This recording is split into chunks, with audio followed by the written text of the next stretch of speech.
Okay. Morning! Mangunguha po tayo ng talong.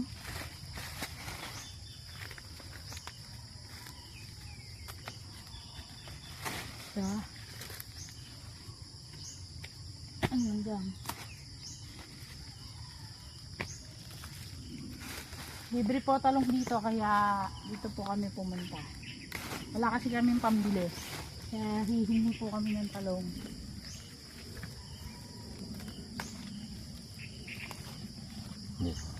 Ito pa, ang dami.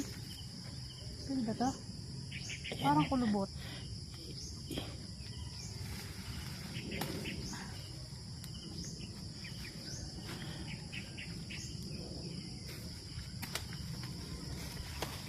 Ayun yung isa, yun.